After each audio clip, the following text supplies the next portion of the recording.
And Mark Randall is in the building. The problem is when somebody like Randall, who has such an aura about him and a reputation, and everybody recognizes him instantly, that he's mobbed by women and men. Everybody wants to see Mark Randall back. Welcome.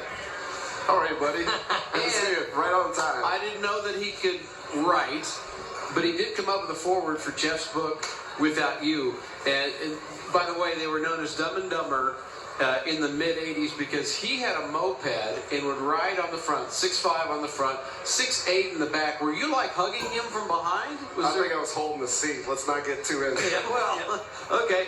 But, you know, the book is entertaining. And it's also something that's deeply personal. You guys get into a lot of topics where, you know, it's hard, but it's also real life. But it proves the fact of friendship and athletics, bringing people together. And you guys have been buddies for 40 years. Yep, it's unbelievable. That's seems like yesterday we were just walking into Naismith when I first got to see him. I mean, we obviously knew we were part of the same recruiting class, but to actually meet him for the first time, and I've said it, you know, everything leading up with the book and everything is that, you know, he was a closed book.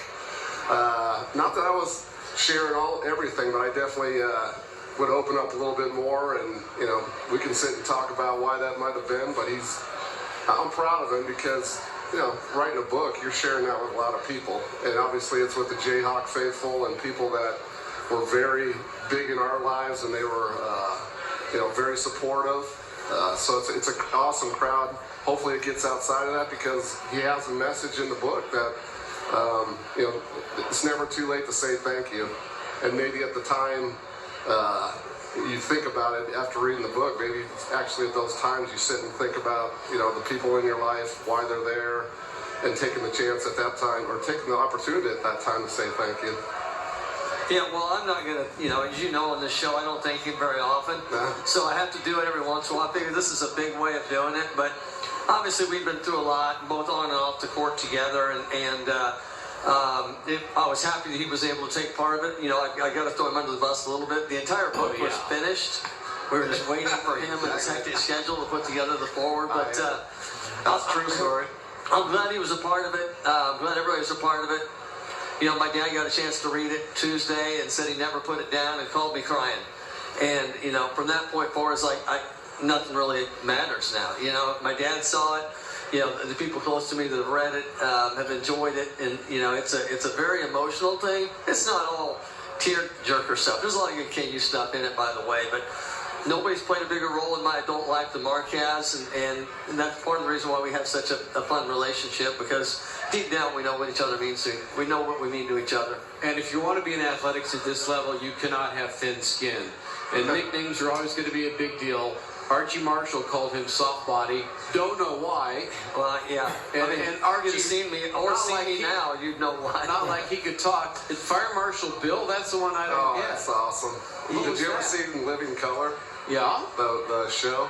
Yeah, Fire Marshal Bill, he does an incredible... I did an impersonation of it, yeah. So, I mean, of course, that show could not be on television now, but, you know, we went through a lot, but we're obviously, we saw a lot of success as well. And I love it whenever he's able to come back into town and, you know, with lives, you always go different directions, but he and I are always a phone call or a text away, and very blessed to have him in my life. You know, I think I could write a series of short stories, but when you're talking about a book, it's a lot of work. Yeah. Was it way more work than you thought it would be? It was. I mean, Jeff Foley did the heavy lifting. It was more about talking and pulling the stories out and the detail, because you know, you don't always remember. Your memory starts to get jogged, but that part of it's difficult. You know, he and I were joking in the car about some intimate things that I remember and he doesn't, and vice versa. It's like, oh my God, I completely forgot about that. And having somebody like Jeff Foley with me in the process helped kind of bring some of those things together. Sharing stories with Mark obviously is huge, and some other things that are in there. You know, it was nice to put it all together. Like I said, my dad was a big fan of it. That's really what matters. But now that there's jeffgueldner.com out there, a chance to go buy it. I promise there'll be something in there for you. And you're going to be in town to see Coach Roy get into the Hall of Fame? Yep, and actually Jeff and I are hopping in the car and going up to watch his daughter Sarah Beth play up in Des Moines at Drake tomorrow. So It's a basketball weekend. Awesome. Love it. Have a great time. Good to see you guys. Appreciate you coming. Yeah, thanks, good. brother. And thanks for Glad you made rushing in.